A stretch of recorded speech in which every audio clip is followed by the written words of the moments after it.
Hi, everybody, and welcome to another episode of the Lead Podcast, where it's our intention to support the development of future hospitality industry leaders. Today, we want to talk about culture isn't a poster, how great leaders bring core values to life. This is something I'm really, really passionate about and excited to dive into.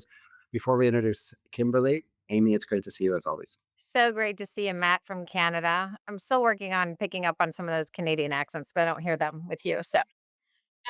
I am super excited today to have Kimberly Smith. She's CEO of Copia. She's also a CEO who has led her team and her company to win multiple awards when it comes to top places to work. And the work she does is unlike anyone else in the industry. If you haven't heard of Kimberly Smith or Copia, look it up, check it out. They work with companies such as Cheesecake Factory, Jose Andres, and donating wasted food. And the cool part is the awards you've been getting in recognition around culture and retaining your team. So, who is Kimberly Smith? Talk to us, woman. Who are you? Good morning, Matt and Amy. Thank you. She's so cool. Who am I? Who are you? You know what, You Amy? Why don't you answer that question? um, Today is any given day. So I am CEO of Copia. I am mother. I am community member. I am all the things. Um, I'm really happy to be here. Thank you very much. Thanks for being on. So, tell us about how you build, and of course, we have a lot of emerging leaders listening in from managers to shift leaders to servers to directors to VPs. How do you build, or how have you built this culture, award winning culture for your team? What do you think it takes as a leader to do that? How do you lean into that? And what does that look like? Because culture is just a word, but without it and the actions, how does it actually come to life? I think you just hit the nail on the head. I mean, culture can be a million things and evolve all the time, but without core values and setting guardrails, I mean, culture can be really great and really bad very, very quickly. That transition can happen. So I think being able to differentiate between core values and culture, because they get confused a lot, is really, really valuable. And to me, of course, core values and cultures are connected, but definitely not the same things. Core values should be durable. They're non-negotiables. They're the principles that really like anchor us in all of our decision making, regardless of what stage you happen to be at as in an organization. So things like integrity, accountability, and the more specific you can be, I think the better. Those shouldn't shift. Those are non-negotiables. Whereas culture to us, on the other hand, that's much more fluid. So it's really the living experience of the people inside of the organization at any given moment. Um, every hire is going to change your culture. Every leader is going to shift your culture. Growth changes your culture. Adversity changes your culture. You don't want to be stagnant. You want that growth constantly. So I think understanding the distinction matters because a lot of us mistakenly freeze our culture and try to set it to as one stagnant thing instead of just kind of guiding it. Because healthy culture should evolve. It isn't about like being the same or staying where you are. It's more about the alignment of your shared values. And one thing that we talked about the culture side, and I want to get a little bit about core values. It's something I've had the pleasure of coaching a lot of my clients on, but I learned the hard way. So I put in our office, we got this brand new office, and we put our values on the wall. And I walked in one day, and the office door was broke. And one of the core values was scratched off the wall. I went, "What happened last night?" And it said, "We deserve to," the short form, "we deserve to give our employees the best tools to do their job." But our servers weren't working. So employees were stuck in the office till 2 p.m. So I didn't fire the employee for standing on the desk and scratching out the core value. I took the lesson, and it was more of a statement that felt good but wasn't being executed. And it was a breakthrough for that company and that team. And we made massive strides forward because we had to reset as leadership our commitment to our people. But how do you move from having core values as something that are marketing statements or written to beliefs and supporting our culture and being executed inside the operation? I know that's a big question, but wherever you want to take it. It's really interesting. Just to touch on something that you said, when you what a gift in that moment that that company had that person to call attention to that issue, that just that disparity, right? So when you put you words on a poster, right? Like it's typically aspirational instead of operational. It's much harder to build systems, incentives, accountability, leadership behavior around those words. In fact, I mean, Amy, you run operations. What do you think about this? I mean, I've got a million thoughts, but I'm really curious. I mean, that is what you do. You are living and breathing. Yeah, I we have our core values. And then you've got the culture of connection in the field and you know, building approachability. And for me, I always tell people I'm easy on people, tough on standards. Matt's probably heard me say that multiple times. I will love you all day long, but I do expect a lot from you. And we want to have the operational excellence and with all of our stakeholders, right? So the culture of that and showing them and leading with excellence, but also, you know, how are the kids? What's going on with your dog? And making sure that they know that they're cared about as a human first is very, very important to me. And we talked about it on the podcast a lot of heart checks. You know, we start every meeting out with a heart check to make sure he's doing okay. And I literally had a one-to-one on Friday with a direct report, and we started off talking. I said, "Let's pause for a minute. Let's go back. What's your heart check?" And she said it too. And she had just had someone very close to her pass away. And I said, "You know, we're going to hang up this video call and we're just going to walk. And I'm just going to walk with you. We're going to have a chat and we're just going to talk about the legacy of this person in your life and what you need and how I can support, because right then work doesn't matter." And so it really, there's no balance of it. You actually have to be a really good judge in the moment of how to lead. And so there's culture again, it's a big word, but it comes down to how you're leading and how you're approaching things. And also, to add on to the layer of that is I'm a big 5 dysfunctions of a team leader. I believe if you have trust, we can have a healthy conversation or conflict, and we can hold each other accountable to things. And at the end of the day, let's drive really great results and have a freaking good time doing it. And that really is, it's all encompassing and it should happen in every moment. So it's a big word, but I it was interesting. I'm learning from you on the separation between the core values and the culture. They're very separate buckets. So but Uh, got this award-winning leadership style and company, so I'd love to hear how you're doing that and how you did that. yeah. Well, it wasn't just me. I mean, it's clearly a team of leaders. Thank you. By the way, the 5 dysfunction of the team, I highly recommend reading The Advantage after you probably have. Yes. Yeah. I mean, that was I just gave the advantage to my husband. That's so funny. He took it home with him this week. So funny you said that.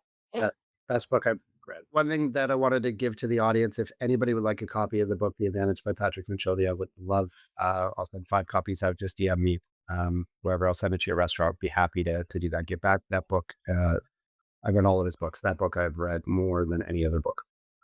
I love I heard it in both of your language. And when I first met Amy, I said, "What are you reading?" That's the book she said you were reading. And Kimberly, I picked up on some of your language in the first couple of minutes here, and it mirrors what's in that book. So it's so great. I mean, it's really a strong foundation. Amy, like something that I heard from you was the heart check, and it's how you lead. Yeah, you start every single meeting. Uh, Is that Is that based off of a core value, like a living, breathing execution of a core value? Or in your company right now, like, does it represent something that you're already doing? No? It should be. No, no, it's something that I think I brought to Sweetgreen. Some still do it. Any company that I've kind of worked with, Wolfgang Puck, and then now Bluestone. I'm sorry, now Barcelona Wine Bar. And not every leader does it in our organization. I believe in doing it, and I believe, you know, it was hilarious. I was working a shift on Saturday night in Reston. One of the servers walks by me and they go, "Amy, I'm a 4 today." And I was like, "Why aren't you a 5?" And like, it's just kind of a thing, right? Because it's in the ops team, and that's where I need it to live. And so, you know, they start off pre-shifts with it now, like, "What are we doing?" And is there some ingenuineness to it that people will call out at times? Maybe, but for me, I kinda get a grasp of how everybody's doing in the business, and so, um, it also makes you pause at times. We've had some I think everybody has had some issues or incidents or some sadness that has happened, whether you've had a team member pass away or something happen, and that's when it really shows up, when I'm just like, "Hey, how are we feeling today? Like, what's our heart check going on?" And so I think that, that's just something I think I lead with, and I think there a lot of leaders do that, as well in their business or now, you know, I think our leaders do it here, and, you know, I have people sometimes who will just randomly text me from, like, Red Robin and say, "Hey, it's Brent today, and I just want you to know I'm a 5 today. I was just thinking about you," and it's just kind of like this new communication thing. So, how do you guys do that at Copia? How is that showing up? You brought up how you started, and sometimes there's maybe some insincerity, but if they know it's coming, if it's really part of ingrained into the system,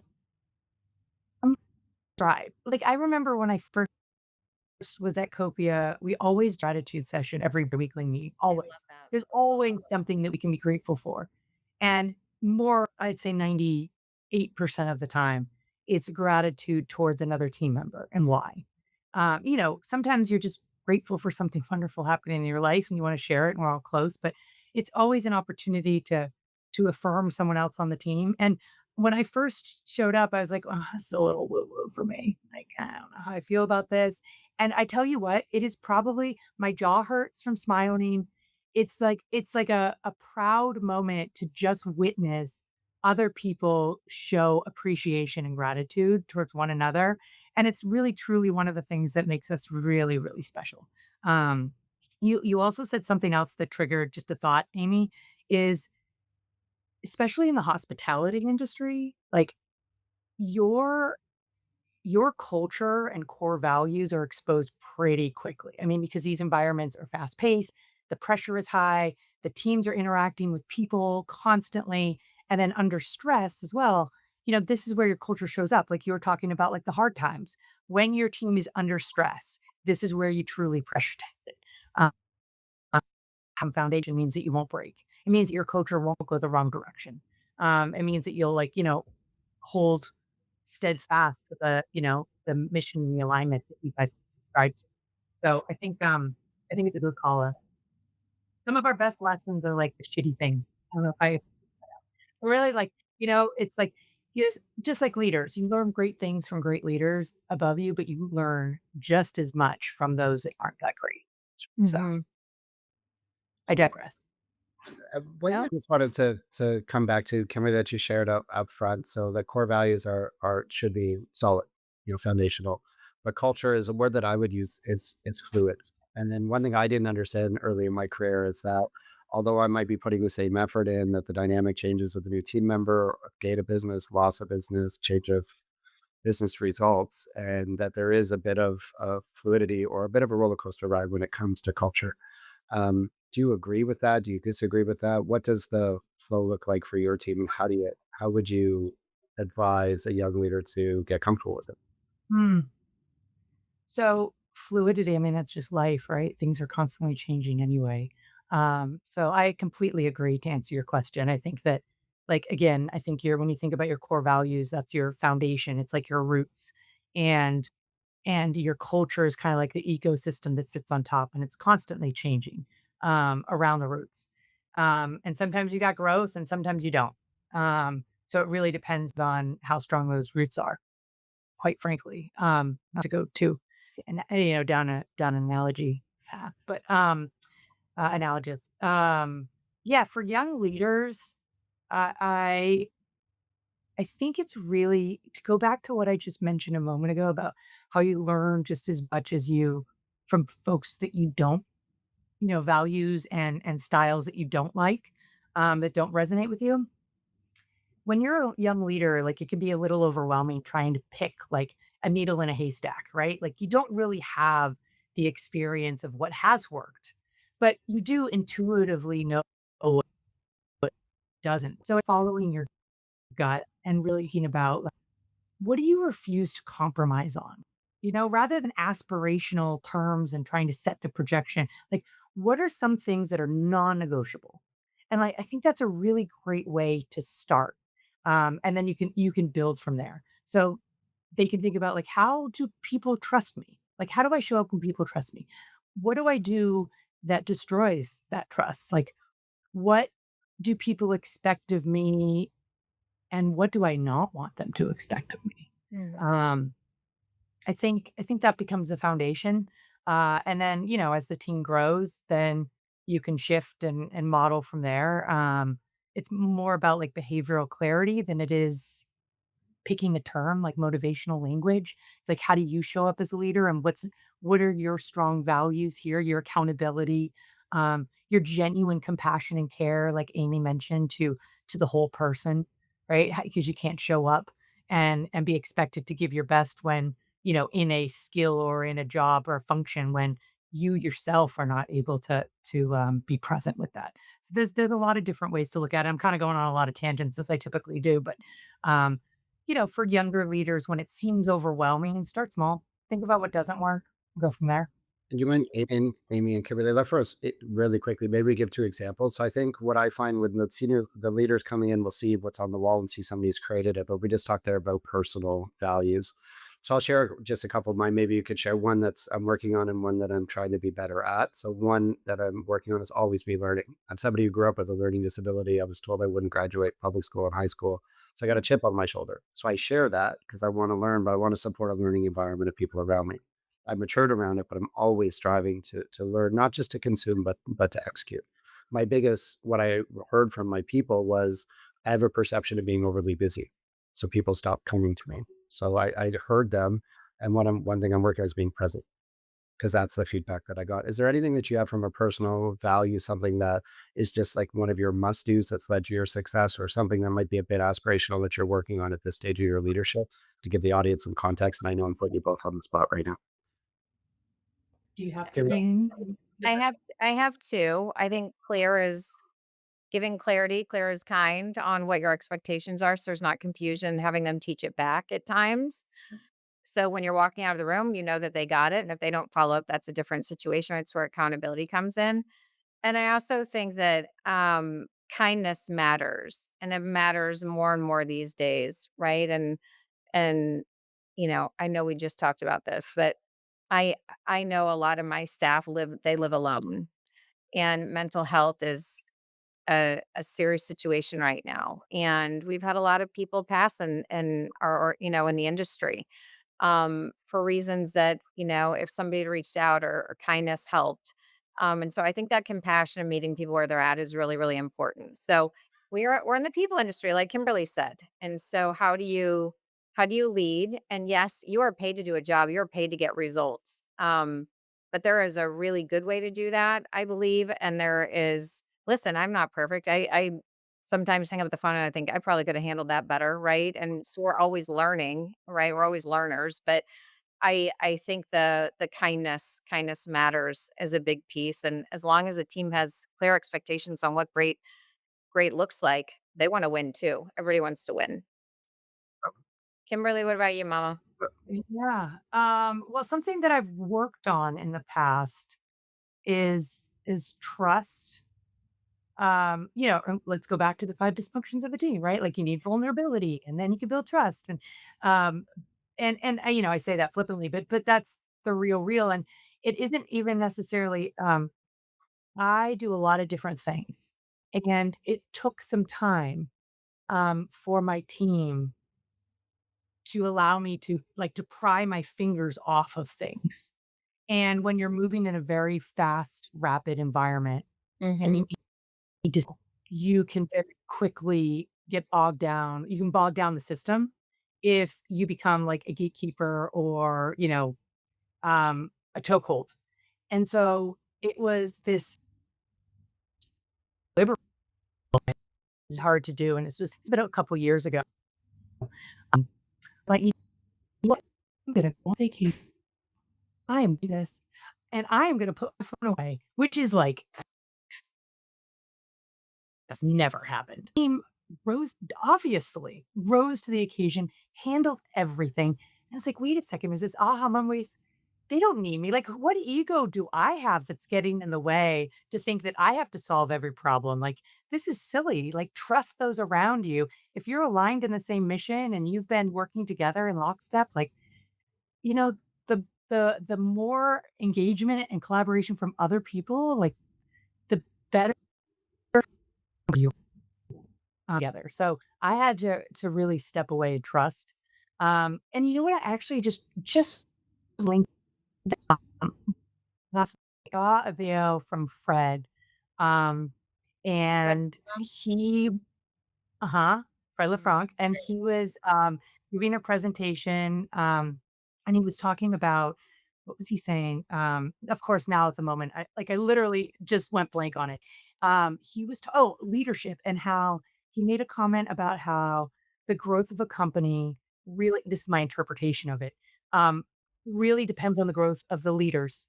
And like, what else are you doing to improve your own professional, like, experience and style? What education are you taking in? What are you learning about? How are you growing? And that will impact, because you will be the ceiling of your company, if you don't continue. So I really appreciate actually seeing that just, coincidentally last night. So shout out to Fred. Yeah, Fred's So, great. Fred, one thing is we wanted to give some examples, and if you either have any of what can an emerging leader, because often we do when culture is bad, what do we do to fix? But sometimes culture is going to be great and we can build the momentum, ride the wave. So, what can an emerging leader do to really embrace positive culture or when it's moving in the right direction? And is there any advice when somebody's watching this right now and says, I feel stuck? I feel that I'm not connected with my team. They're not listening. Like we get to that point where culture feels broken, is the term I hear most. What do they do when it's great, and what do they do when it has an opportunity for improvement? Kimberly, any advice for? Yeah. I think when it's, we talked about operational, like, a culture and core values being operational in nature. Like, you can't, they're not just words. It's like, uh, how recognize, how is it showing up? How are people getting promoted? Literally labeling it. I will do that in a meeting where one of our core values is strong opinions loosely held. And we will be in a meeting, and I will say, "Well, this is my thoughts, but strong opinions loosely held." Like, and so then it kind of gives permission that, like, hey, we're all coming in here. We're all of our ideas are equal. Like, I'm okay with stepping back, and you kind of get temperature gauge. And so when you call attention to your sense of gratitude or whatever, however that expression of your core value is coming out, like, it, it's almost like when you watch a sunset and some people need to audibly capture the moment, right? Like, that allows to store. I think really helps to reiterate that it's aligned well, the core values, when you see it in your culture.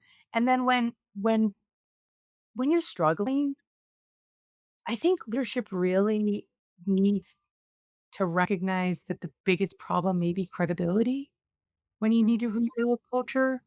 Um, if morale is low or trust is broken, they don't need another inspirational speech. Quite frankly, like, any evidence that leadership is changing. They can at least, recognize what is happening if something's broken, and take the feedback, and be willing to hear it honestly. I think that that's really, really critical in turning around a culture. And you can do it in small ways, but they have to be visible, right? Like, you need to follow through with your commitments. You need to address toxic behaviors consistently. By the way, consistency, that was also probably the word that I probably should have used earlier. Um, you know, to acknowledge mistakes openly, because if you have the trust and you have the accountability, it makes it easier. Fairness, consistency, I think those are really important. So it's just through repeated proof. It's like repetition, not announcements, not standing on a soapbox. It's like, it's the little ways that you rebuild. Yeah. Love Yeah, that. and one thing that I'll share is it's often we see people create values, but it's how are we using them functionally inside the business, and how are we creating space and time. I get a chance to work with hundreds of leaders every single year, if not more. And what they ask from their leadership is consistency, but consistency delivered through interaction. So how do we have conversation? And what they want is time. And I tell leaders, you need to be consistent for a minimum of 100 days before you expect any behavior change from your people. So by the time values are presented, we want them to buy in. But they heard this shit before, whether it was with you or the company before. So they need consistency and message. So if we can, what I like when we publish core values, it's actually accountability up to leadership, not just expectation below. It creates a connection and an alignment that if we are consistent, we'll create trust. And it's often when I'm in a meeting and I'll be like, "Hey, there's your core values outside the boardroom." And they're like, "What does it say?" So make sure that whatever you got, make it alive, make it real, And if you set them 10 years ago, maybe revisit. I would assume you don't. Most brands I work with don't reset them or change them. They go back to what got them where they're at. Completely agree. I got an easy pass, probably more easy than most because we had a smaller company. When we decided to set our core values, it was a moment where we decided instead of it being, if you're a 100 plus, 1,000 plus organization and you're just thinking about your core values, the uphill battle that you're going to deal with is these become aspirational. We hope that we are. But I got to cheat because we decided to sit around the table and say, what are some of the descriptors? What are some of the things that we value that every person at this company represents? What's the common threads? So then that way it was, we already knew anyone that was going to come in, look, we want them to be different. We want diversity of thoughts. We want different experiences. That's what's going to grow us as an organization. But we don't want to compromise on a few of, again, those non negotiable core values because that is what allows us to row in the same direction, right? And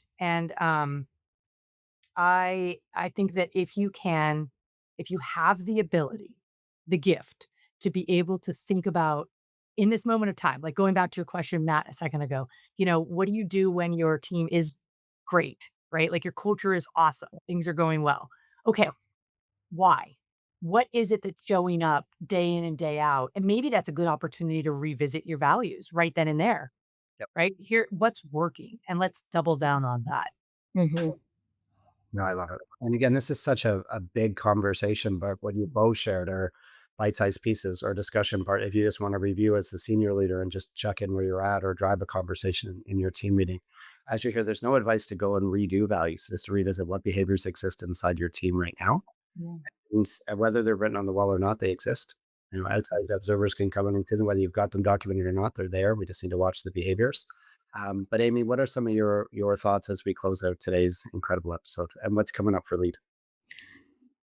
Thoughts are culture is a word. It's how you show up every day for your team, for sure. And Kimberly, you do that for your team in Copia. So anybody that gets to work with you, I'm admiring.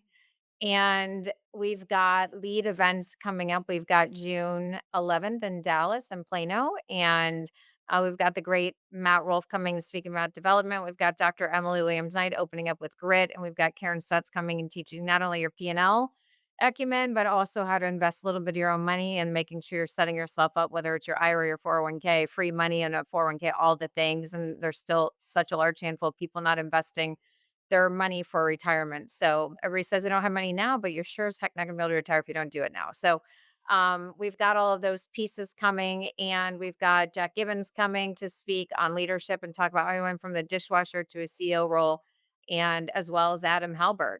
So big dates there. We will be coming to Orange County, California, and San Diego in October. So Kimberly, you'll have to show up there, and we're excited to have the program out there. These are small events. If you can't afford it, let us know.